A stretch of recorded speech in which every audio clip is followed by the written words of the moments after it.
Centro Clínico y de Investigación SICOR. Soluciones integrales en riesgo cardiovascular.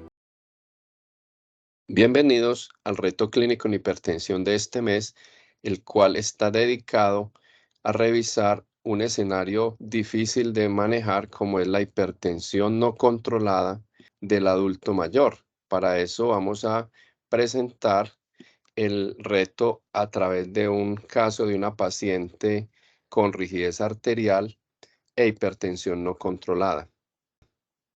Se trata de una mujer de 85 años con antecedentes de hipertensión de larga data en tratamiento farmacológico con verapamilo 120 miligramos cada 12 horas y losartán 50 miligramos cada 12 horas. Adicionalmente, tiene como antecedentes clínicos apnea del sueño en manejo con CPAP y diabetes mellitus tipo 2 en buen control con el manejo actual y también con dislipidemia. Recibe además entonces metformina, 850 miligramos 2 veces al día y atorvastatina.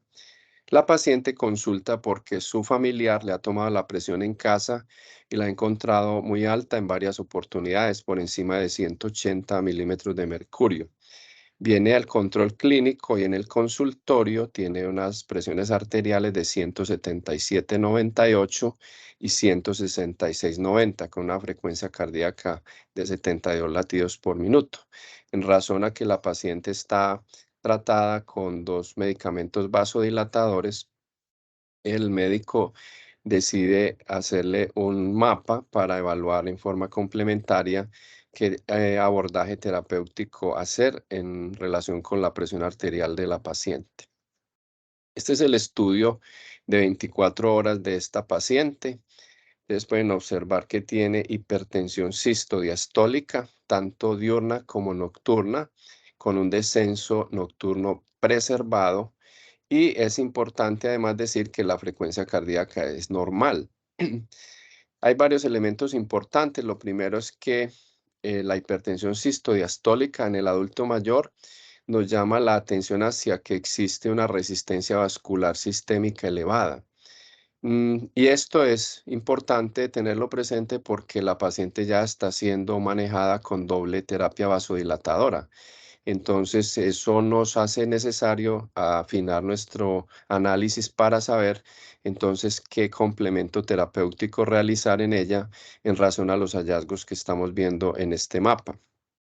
Además, la paciente tiene una presión de pulso de 71 milímetros de mercurio, lo cual nos hace sospechar que existe rigidez arterial además.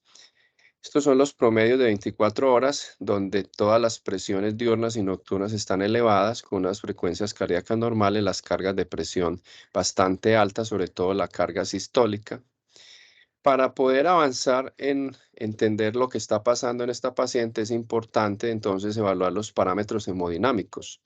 Aquí está el panel de esta paciente, donde se puede observar efectivamente que tiene una resistencia vascular sistémica alta de 1705 dinas, con una velocidad de onda de pulso aumentada, 14.1 metros por segundo.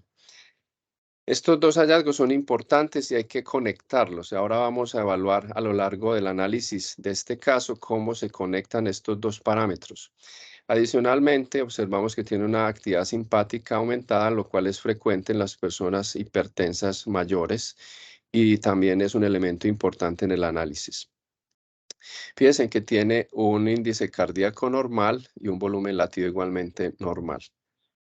Entonces, en conclusión, estamos ante un escenario de una hipertensión sistodiastólica divergente no controlada con doble tratamiento vasodilatador, lo cual es sorpresivo y es importante para saber entonces qué tipo de abordaje terapéutico debemos realizar en esta paciente. Además, tiene una presión de pulso alta diurna y nocturna, con un descenso circadiano presente y una frecuencia cardíaca normal, y el fenotipo corresponde a una rigidez arterial con resistencia vascular alta.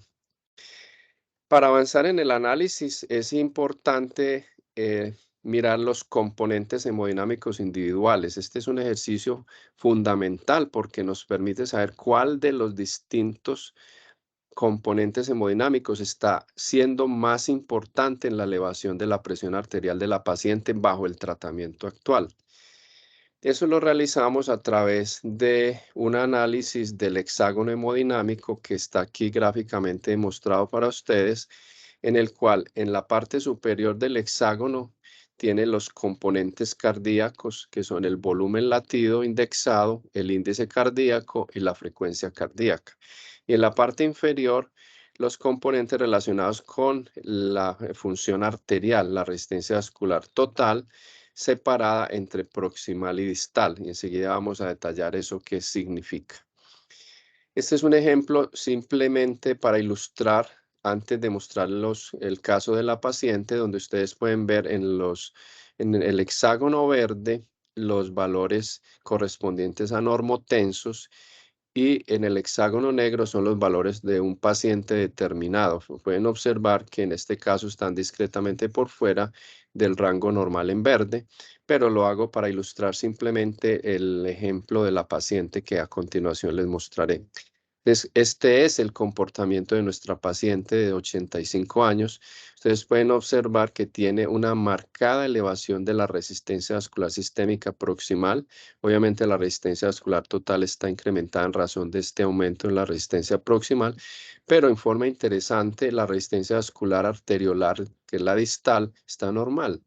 Es decir, sí está siendo efectivo el tratamiento vasodilatador que la paciente recibe, pero el problema de la resistencia tan alta es de origen proximal, es decir, está en la aorta y los grandes vasos, muy probablemente relacionado que tiene también un aumento en el volumen latido indexado, es decir, la aorta rígida no es capaz de alojar este volumen latido que está saliendo del ventrículo izquierdo y debido a la rigidez existente hace un aumento fundamentalmente en la presión sistólica, lo cual le predomina en la paciente como hemos observado.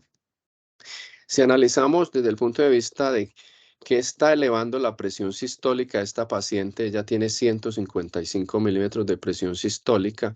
Fíjense en que básicamente está debido a cambios en la aorta y grandes vasos. Es decir, la mayor carga de la razón por la cual la presión sistólica está alta es lo que está ocurriendo en la aorta y los vasos proximales. En segunda instancia, el volumen latido, lo cual claramente coincide con el hexágono hemodinámico que acabo de mostrarles. A esta paciente se le hizo un cambio terapéutico y a los 2 meses, este es el mapa de control. Ustedes pueden ver la diferencia tan notable que existe en las presiones arteriales de la paciente, donde ya existe una presión sistólica normal e igualmente una presión diastólica también normal, con un descenso circadiano conservado y con una frecuencia cardíaca normal. La presión de pulso bajó de 71 a 49 milímetros de mercurio y los promedios de presión en 24 horas son todos en rango normal, al igual que la frecuencia cardíaca. Cargas de presión igualmente normales. Miremos comparativamente los parámetros hemodinámicos y de función arterial. Pueden observar cómo la resistencia vascular sistémica disminuyó e igualmente la presión, la velocidad de onda de pulso, que ahora es 11.4, estaba en más de 14. Persiste la elevación de la actividad simpática que, como hemos mencionado, es común en estos pacientes. De resto, los otros parámetros están en rango normal. Entonces, es muy importante entender que lo que aquí ha ocurrido es que se normalizó la hemodinamia arterial básicamente a través de cambios en la función proximal. Y si ustedes ven comparativamente el hexágono hemodinámico, ahora la resistencia proximal es mucho menor. La resistencia distal también mejoró. Esto es importante porque el tratamiento que se instauró permitió optimizar el comportamiento de la resistencia distal y proximal. Y lo hizo esencialmente porque, como pueden observar, el volumen latido es menor y por ende la elevación de la presión sistólica a nivel proximal también es menos importante porque la resistencia en este territorio se redujo. Si ustedes ven comparativamente, estos eran los hallazgos antes del cambio terapéutico. Miren cómo la resistencia proximal notablemente se disminuyó, pero también el volumen latido. Esa relación entre estos dos parámetros resulta determinante para hacer el ajuste terapéutico cuando estamos en presencia de pacientes no controladas de edad que tienen doble tratamiento vasodilatador. También si analizamos qué pasó con el comportamiento de la aorta y los vasos proximales? Fíjense que ya la aorta y los vasos proximales no están contribuyendo tanto a la elevación de la presión sistólica, se normalizó prácticamente este efecto, e igualmente el volumen latido. Es decir, logramos hacer una regularización del comportamiento del volumen latido y de la presión sistólica en esta paciente a partir de los efectos del cambio farmacológico que se realizó. Vamos a ver entonces de qué se trató y espero que hasta este punto hayan entendido cómo el manejo no está basado en la resistencia vascular sistémica desde el punto de vista periférico, sino en la resistencia proximal. A esta paciente se le mantuvo el manejo con losartán, pero se cambió de verapamilo hacia amlodipino, que tiene mucho mejor perfil como vasodilatador, y adicionalmente se incluyó hidroclorotiazida para disminuir el volumen latido y la carga volumétrica sobre la aorta. Sobre ese triángulo se logró el efecto terapéutico observado en la paciente y el control de la presión arterial, que frecuentemente es complejo y difícil en estos pacientes de edad, pero que si se entiende desde el punto de vista fisiopatológico lo que está sucediendo en el sistema arterial, logramos consolidar una buena respuesta terapéutica con cambios en muy corto tiempo.